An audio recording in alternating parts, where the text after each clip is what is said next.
중국의 구지 스님은 20대 후반 무렵부터 84,000 경전에 통달했습니다. 그가 주석한 절에는 700명의 승려가 몰려들어 그의 강의를 들었습니다. 논쟁에서 그를 이기는 사람은 아무도 없었으며 경전의 모호한 대목이 나와도 즉석에서 뛰어난 해석을 내렸습니다.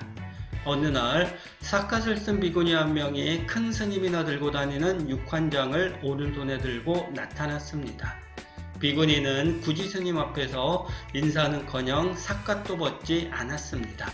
거기다 비구니는 발자국 소리를 크게 내며 구지 스님 주변을 3번 돌았습니다. 참다 못한 구지 스님이 어디서 배워먹은 버릇이냐고 소리쳤습니다. 아무 말 없이 구지 스님을 바라보던 비구니는 잠시 후 다음과 같이 말했습니다. 스님은 중국에서 제일 가는 강사 스님이십니다. 이 땅에서 제일 경전 공부를 많이 하신 스님으로 명성이 높습니다. 오늘 제가 이렇게 불쑥 찾아뵌 것은 부처님 말씀이 아니라 스님 자신의 말씀을 듣기 위해서입니다. 자, 스님은 누구십니까? 비구니는 질문을 던졌습니다. 84,000 경전을 통달한 구지 스님이니 그에 걸맞은 대답만 내놓으면 됩니다.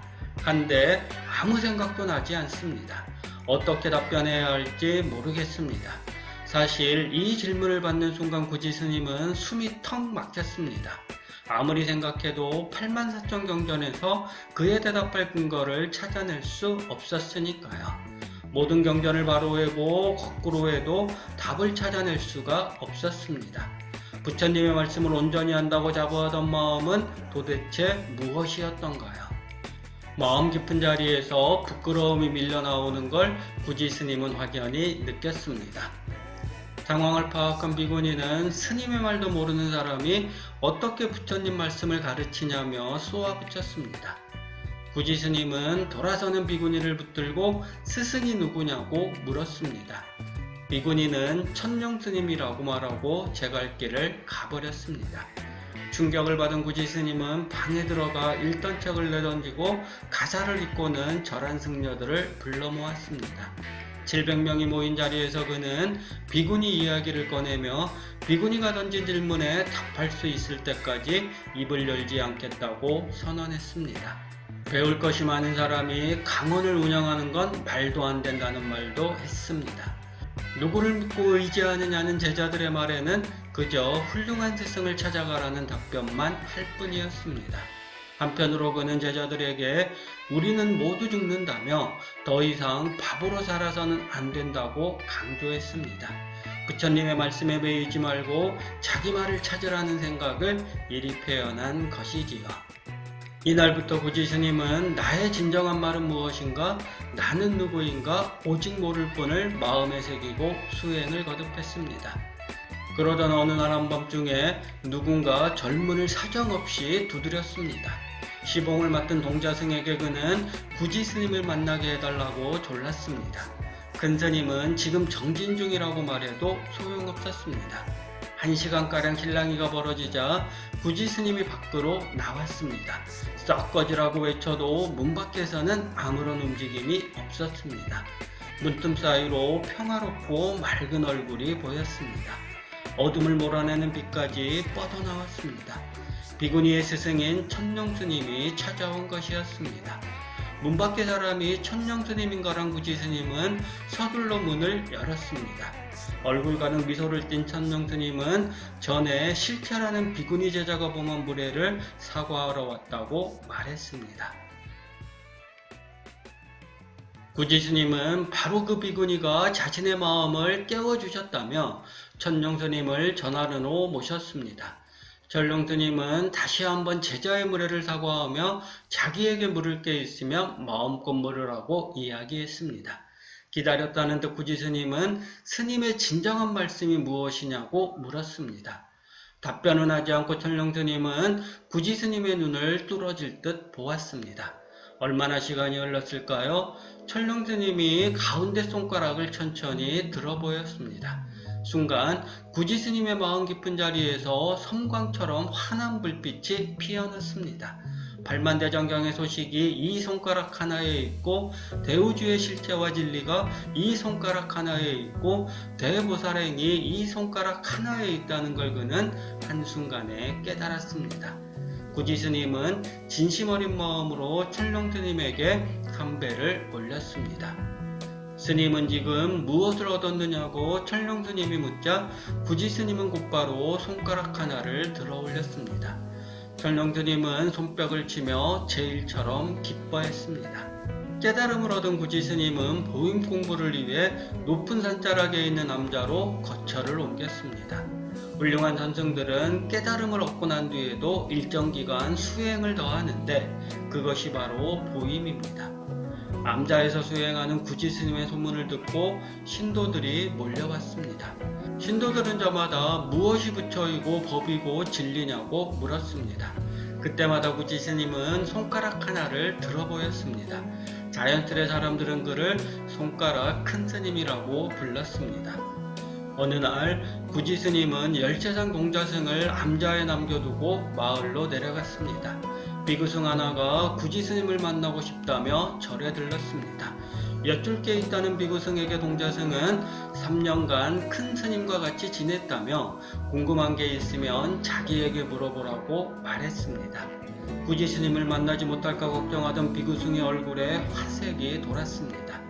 비구승을 큰 스님의 방으로 들여보낸 동자승은 스승의 가사를 입고 지팡이까지 든 모습으로 연단에 앉았습니다. 스승의 흉내를 낸 것이지요. 동자승이 비구승에게 삼배를 올리라고 말하자 비구승은 넙죽 삼배를 올리고 무릎을 꿇고 앉았습니다. 비구승은 도대체 불법이 무엇이냐고 물었습니다. 눈을 감고 몸을 앞뒤로 천천히 움직이며 깊은 생각에 잠겨있던 동자승이 비구승 얼굴 앞에 가운데 손가락을 들어 보였습니다. 그것을 보자마자 비구승은 탄성을 내지르며 감사하다고 말했습니다. 휘파람을 불며 산을 내려가던 비구승은 볼일을 보고 절로 돌아오는 구지스님과 만났습니다. 비구승은 이제야 부처님의 법이 무엇인지 알게 되었다며 구지스님에게 감사를 표했습니다. 절에 이른 구지스님은 곧장 동자승을 향해 부처님의 법을 비구승에게 가르쳤느냐고 물었습니다. 동자승은 주저없이 네 라고 대답했습니다. 확인할 겸 구지스님은 동자승에게 부처가 무엇이냐고 물었습니다.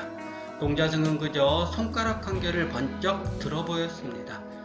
순간 구지스님은 면도날을 꺼내 동자승의 손가락을 휙 그었습니다. 동자승은 피가 흐르는 손가락을 붙잡고 방방 뛰며 울부짖었습니다. 절 밖으로 뛰쳐나가는 동자승을 구지스님은 큰 소리로 불렀습니다. 무심코 뒤를 돌아보는 동자승을 향해 구지스님은 손가락 하나를 번쩍 들어 보였습니다. 큰 스님이 들어 보이는 손가락 하나를 본 순간 동자승의 머릿속에서 탕 하는 소리가 울렸습니다. 잡생각들이 놓아지는가 싶더니 동자승은 이내 깨달음에 이르렀습니다.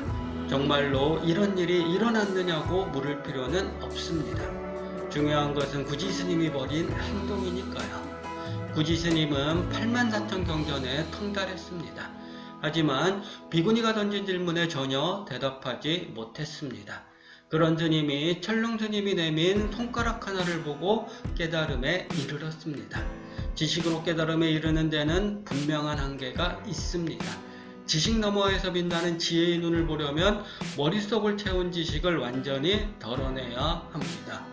구지스님이 내민 손가락 하나를 보고 깨달음에 이른 동자승 또한 이와 다르지 않은 경우라고 할 수 있겠지요. 부처님은 마음에 대해 45년 동안 설법했습니다.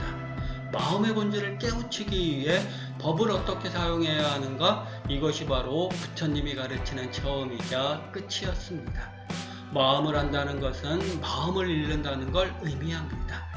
마음이 나타나면 법이 나오고, 법이 나오면 이름과 모양이 나오고, 이름과 모양이 나오면 행복과 슬픔이 나옵니다. 착함과 선함, 좋고 나쁨이 나옵니다.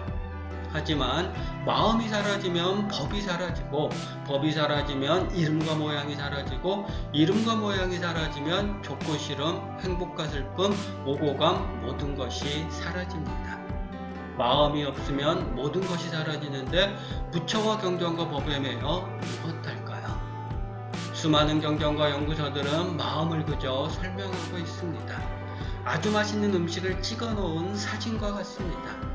사진적 음식이 아무리 먹을만 해도 직접 먹어보지 않으면 그 맛을 알 수 없습니다. 갈증이 심하면 차가운 물을 마셔야 합니다. 그래야 갈증이 사라집니다. 고통을 벗어던지고 싶으면 마음을 벗어던져야 하고 생각에 대한 집착을 끊어야 합니다.